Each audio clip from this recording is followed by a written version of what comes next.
Señal directa.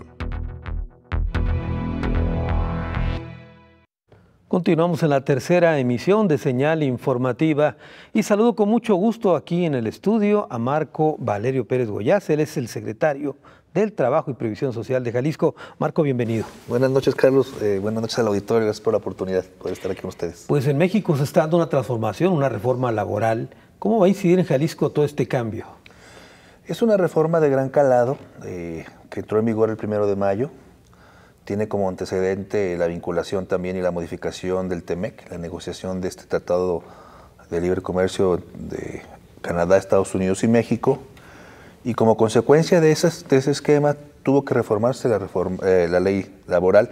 En una primera etapa va a tener otra reforma. Parece ser que este último trimestre del año tendrá otro esquema. Pero ya esa ley que entró en vigor nos da obligaciones a los estados. Jalisco es un estado muy importante en materia del trabajo, es el estado que más genera empleo, al menos en lo que va de este semestre. Por primera vez estamos manteniéndonos en esta dinámica y como consecuencia de ello, pues para estar homologados en los criterios jurídicos tenemos que modificar nuestra constitución, hacer modificaciones presupuestarias para la implementación de esta reforma laboral y además también poder vincular y empezar a delegar algunas facultades al Poder Judicial de lo que hoy tenía o tiene la Secretaría del Trabajo. ¿A qué me refiero? Bueno, se conformó un consejo interinstitucional donde el gobernador me dio la responsabilidad de ser el presidente. Forma parte también el presidente de la mesa directiva del Congreso, el presidente del Supremo Tribunal de Justicia y el secretario de Hacienda del Estado. Esto con el ánimo de todas las decisiones que se tomen en este tema sean vinculadas y reflejadas en el tema presupuestal. Estás hablando de un consejo que es una especie de transición, ¿para llevar esta transición? Para tomar las decisiones, es decir, la ley nos obliga, por ejemplo, en materia de tribunales, nos obliga a tener tribunales como Estado en materia laboral a más tardar en mayo del 2022. Sin embargo, tiene que haber un proceso. Eso no quiere decir que desaparecen las juntas, lo quiero aclarar. Van a trabajar un buen rato de forma paralela, porque tenemos que resolver los miles de juicios que históricamente se han generado en nuestro estado, pero también quiere decir que tenemos que delegarle unas facultades al Poder Judicial. Hay otros institutos que se crean a partir de federal y que nos darán a nosotros la responsabilidad de constituir las oficinas o los entes que tengan que atender aquí en el Estado. Es una reforma, insisto, que no solamente viene a resolver temas históricos, porque era una ley que no se modificaba de esta forma hace 100 años. Es decir, en el 2011, para entrar en vigor el 2012, hubo una reforma pequeña. En el 2016, otro maquillaje. Ya esta es la que viene, si me permite la expresión, de gran calado. Y bueno, como Estado no podemos quedarnos atrás. Estamos poniendo el ejemplo de cómo nos estamos organizando los tres poderes del Estado y como consecuencia avanzar. Lo quiero decir con mucho orgullo. Hay estados vecinos que nos han buscado para establecer cuál va a ser nuestra ruta y en esta dinámica poder homologar criterios como Aguascalientes, Guanajuato, San Luis Potosí, Querétaro. Y en ese esquema vamos a trabajar para poder plantear esquemas homologados en esta reforma tan importante para el país y para el Estado. Marco, a ver, dime sustantivamente, ¿qué cambiará, por ejemplo, con las juntas locales de conciliación, el hecho de que ahora estén en el Poder Judicial? ¿Qué cambia sustantivamente? El proceso es diferente, es decir, ya no hay una demanda como tal y después la primera audiencia para ver si hay una conciliación. Y después modificación y ampliaciones para pretensiones. El procedimiento se constituye en un solo acto, es decir, si no hay una conciliación que estará pugnándose porque sea un proceso donde se resuelva la gran mayoría de los casos, ya en una sola demanda se resolverá y ya será el juez quienes no... Hoy la Junta se conforma de 3 personas, es un ente colegiado. Jalisco tiene 17 juntas en el Estado y es un presidente que lo nombra el Poder Ejecutivo, un representante obrero y un representante patronal.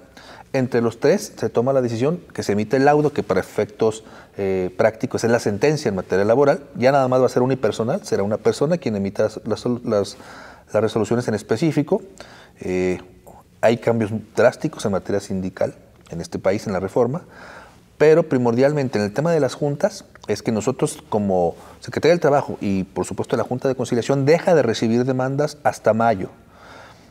Los números en base al proceso que estaremos presentando el último día de agosto a la Federación debe de estarse generando. Nosotros tenemos históricamente 25,000 demandas por año.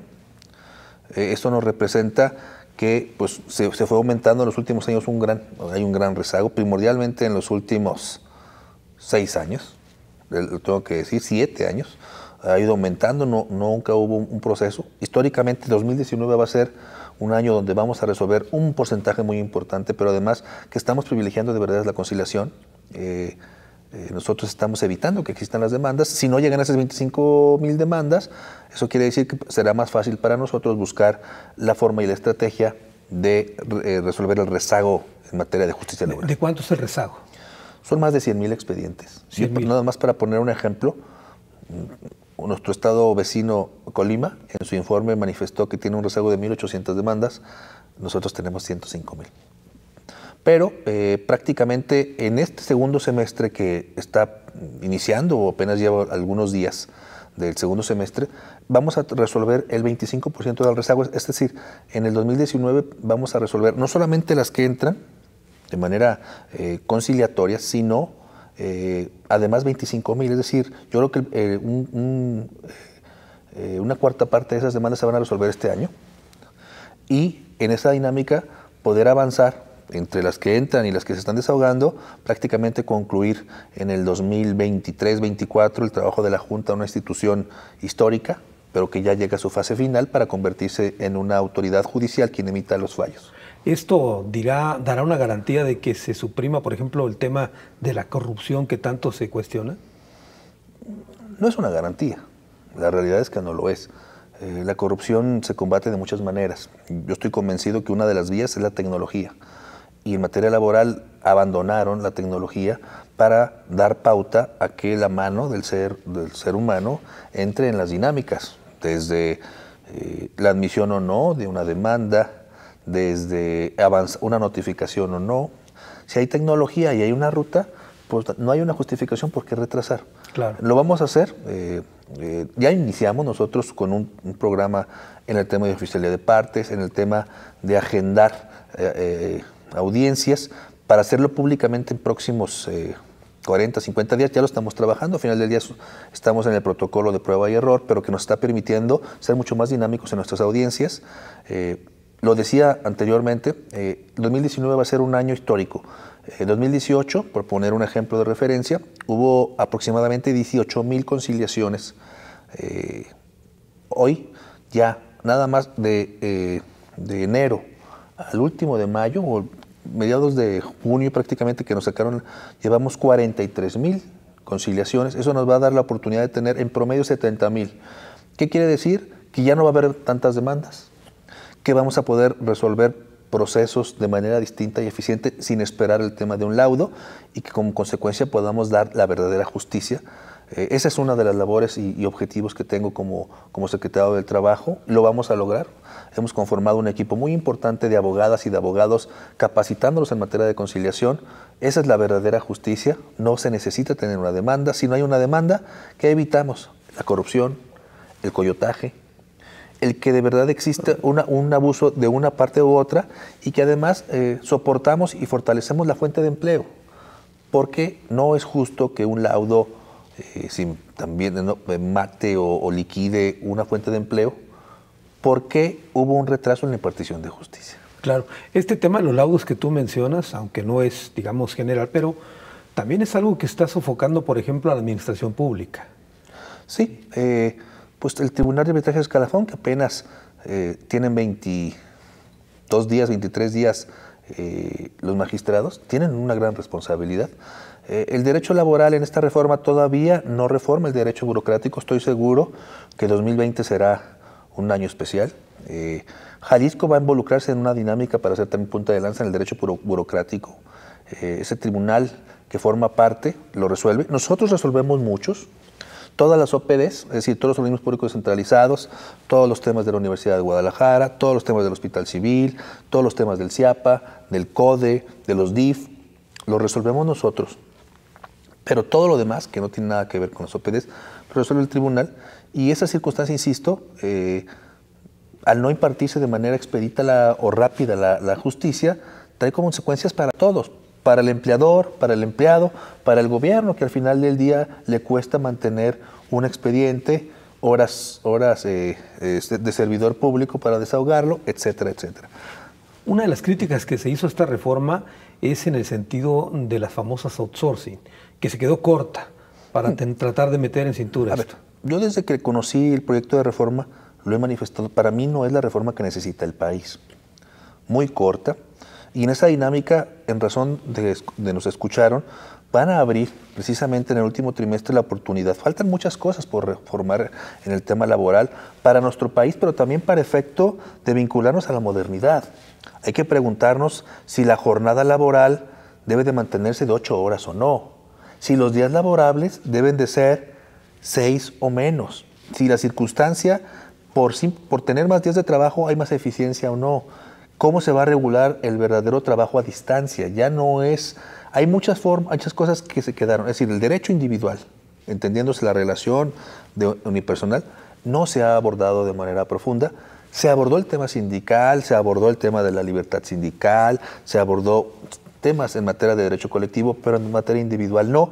Y procedimental o procesal sí se abordó, se va a modificar, entra en vigor una dinámica distinta. Yo creo que tenemos que aprender de lo que sucedió con la reforma penal, que se pactó fechas y que por circunstancias de no haberse planeado correctamente se tenía que postergar entradas en vigor. Prácticamente duró 8 años y sigue siendo una dinámica de implementación. 3 años parecen pocos, pero vamos a hacerlo bien. Hay una gran voluntad del Poder Legislativo de apoyarnos, hay una gran voluntad del Poder Judicial de involucrarnos, también para saber el prototipo, cuánto debe costar, qué necesita un juzgado laboral, cuánto personal. Y esa dinámica se la vamos a dar nosotros en razón de por qué tenemos 17 y además que yo he planteado, y el gobernador lo avala, de poder presentar, al menos en estos 3 años, 2 juntas más que puedan resolver los temas del norte del país, hablando de Colotlán, y de lo que es la costa en Huerta, en la Huerta. En la Huerta. ¿Cómo ha habido en este proceso, ha habido resistencias? Te pregunto, los sindicatos, por ejemplo. Jalisco es un estado privilegiado de sus líderes sindicales, pero también de sus cámaras empresariales. Yo siempre lo he dicho, aquí había paz laboral porque las dos partes se pusieron de acuerdo. El gobierno no había un plan de conducción, el gobierno no acompañaba, ni hacía una política pública, pero el empleador y el empleado se pusieron de acuerdo en el entendido de que si no hay fuente de empleo, no hay empleados, si no hay empleados, no hay sindicato. Entonces, había que cubrir una circunstancia de entender que hay que privilegiar la fuente de empleo, claro, respetando los derechos de los trabajadores, claro, respetando también la oportunidad del empresario de generar sus utilidades y que no sea un esquema distinto. Pero hubo una paz. Hay una resistencia, ahora que entienden la reforma, sí, porque al final del día todo se centraliza. Y yo no estoy a favor de la centralización, creo que al contrario, pero en esta reforma se crea un instituto que concentra a todos los sindicatos, todos los sindicatos que tiene aquí en Jalisco, todo el papeleo, todo el tema del archivo, yo lo tengo que remitir como Secretaría del Trabajo a México, a una oficina central, y de ahí estarán ya después de un tiempo generándose todos los sindicatos, es decir, a pesar de que el 123 de la Constitución establece qué es una competencia federal y qué es una competencia estatal, ya todos los sindicatos y sus tomas de notas y sus registros de contratos colectivos irán a la Ciudad de México. Creo que es un tema que no se planteó correcto desde el punto de vista presupuestal, porque al final del día nos dejan una responsabilidad importante a los estados sin tener realmente un esquema operativo. Es decir, nos van a poner a trabajar para una oficina central que representan gastos. Lo estamos planteando, lo he planteado a la Secretaría del Trabajo, en estas dinámicas de poder perfeccionar este proceso que nos permita de verdad, insisto, aprovechar prueba y error de la reforma penal que hubo en este país para que la reforma laboral, que es tan importante, no sufra estas circunstancias. Jalisco está preparado, Jalisco está en la dinámica de poner ejemplo en lo que es la implementación. cuesta dinero. Claro. Hay que hacerlo valer frente al Congreso y frente a la Secretaría de Hacienda, plantearlo. Hay un fideicomiso federal, creo que no es suficiente lo que se está planteando, al menos en la primera etapa, pero bueno, es la primera etapa. 2020 será un año muy importante para el tema de la implementación, 2021 y ya prácticamente culminar en el 2022 con la ejecución formal y de fondo. Marco, me quedan muchas preguntas, pero el tiempo nos atropelló. Te tengo que comprometer a que regreses otro día. Con mucho gusto, Carlos. Y seguimos platicando Claro del tema. que sí. Buenas noches, gracias. Marco Valerio Pérez Goyaz, el secretario del Trabajo y Previsión Social en Jalisco. Voy a una pausa, regreso con más.